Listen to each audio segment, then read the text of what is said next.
The air was heavy with silence, an eerie calm that blanketed the suburban mansion in Rancho Santa Fe, California. Inside, 39 bodies lay neatly arranged, each dressed identically in black tunics and Nike sneakers, each covered with a purple shroud. To the untrained eye, it might have appeared like an unsettling tableau from a dystopian fiction. But this was no story. This was the final act of Heaven's Gate, a cult that had spiraled into the abyss of delusion and despair. Heaven's Gate was the creation of two enigmatic figures: Marshall Applewhite, a music teacher with a troubled psyche, and Bonnie Nettles, a nurse with a bizarre interest in mysticism.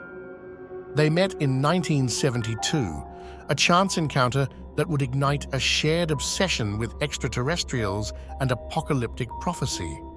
Calling themselves Du and Tai, the pair believed they were divine messengers sent to guide humanity to a higher plane of existence. Their message was a peculiar amalgam of Christian eschatology, New Age spirituality, and science fiction, a concoction as bewildering as it was compelling.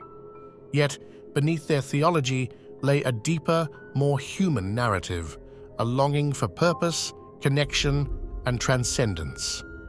The cult's philosophy hinged on the idea that Earth was a way station, a testing ground for souls seeking evolution. To ascend to the next level, followers had to renounce every earthly attachment, family, possessions, identity itself. Members adopted identical clothing and haircuts, erasing individuality in pursuit of unity. They followed rigid communal rules, abstaining from sex, personal relationships, and even certain foods. Was this extreme asceticism a path to enlightenment, or a psychological mechanism to strip them of autonomy and tether them to the group? Could such self-denial create a sense of liberation, or was it merely a facade for deeper manipulation? Marshall Applewhite, the cult's leader, was a man of contradictions, charismatic yet fragile, visionary yet deeply troubled. His journey into the cult's dark theology seemed to mirror his own inner struggles. After a series of personal and professional failures, including a nervous breakdown and questions surrounding his sexuality, Applewhite found solace in the certainty of Heaven's Gate's teachings. He cast himself as the captain of the spiritual ship, a Christ-like figure leading his flock to salvation. Yet his charm belied an underlying fragility, his authority masking profound insecurity. Was Applewhite a deluded prophet, or a man grappling with his own demons in a way that ensnared others? As the years passed, Heaven's Gate became increasingly insular, retreating from a world they believed was tainted and doomed.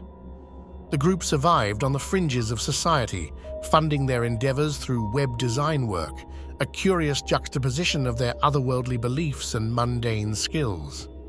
Their teachings grew darker, their practices more extreme. In 1995, the discovery of the Hale-Bopp comet became a pivotal moment. Applewhite interpreted it as a divine signal, claiming a spaceship hidden behind the comet would carry them to salvation. For his followers, it was a beacon of hope. For outsiders, it was a descent into madness. By March 1997, the stage was set for Heaven's Gate's final act. Members recorded farewell messages, their faces serene, their voices unwavering. They spoke of joy, not despair, as they prepared to leave their vehicles, their term for physical bodies, and ascend to the spaceship. In their minds, this was not death, but liberation, the ultimate escape from a corrupted world. How could they face such an end with calm conviction? Was it faith, or the culmination of years of psychological conditioning that left them unable to see any alternative? The mass suicide was meticulously planned, carried out over 3 days. Members ingested a lethal cocktail of phenobarbital and vodka, their faces covered with shrouds to signify their transition. When authorities discovered the scene, it was both grotesque and hauntingly serene, a macabre testament to the power of belief. The media descended in a frenzy, portraying the group as bizarre and otherworldly, but beneath the sensationalism lay profound questions. What drives people to such extremes? How does isolation amplify delusion, and how does a charismatic leader wield such control? The Psychology of Heaven's Gate reveals a complex interplay of individual vulnerability and group dynamics. Many members were seekers, searching for meaning in a world they found unfulfilling. They were drawn to the promise of transcendence, the allure of a community that shared their longing for something greater. Applewhite's teachings provided a framework for their fears and aspirations, a narrative that made sense of their struggles. Once inside the group, the mechanisms of control, repetition, isolation, and the erosion of personal identity ensured their loyalty. How much of their faith was genuine, and how much was the result of manipulation? And where is the line between the two? The story of Heaven's Gate is not merely a tale of one cult's tragic end. It is a reflection of universal human tendencies. The desire for purpose, the need for belonging, and the search for answers in an uncertain world are deeply ingrained in the human psyche. Heaven's Gate may seem alien in its beliefs, but the forces that shaped it are disturbingly familiar. How many of us, given the right circumstances, might be drawn into a similar narrative? Could we too be swept away by the promise of something extraordinary? Heaven's Gate remains a chilling reminder of the power of belief and the dangers of unchecked authority. It is a cautionary tale for a world still grappling with the allure of charismatic leaders and the vulnerability of those searching for meaning.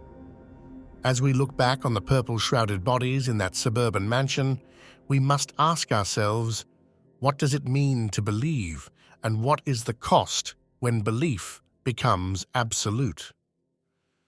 The answers are as unsettling as the questions themselves. Let us know what you think in the comments, and don't forget to subscribe to our channel if you'd like to see more videos like these.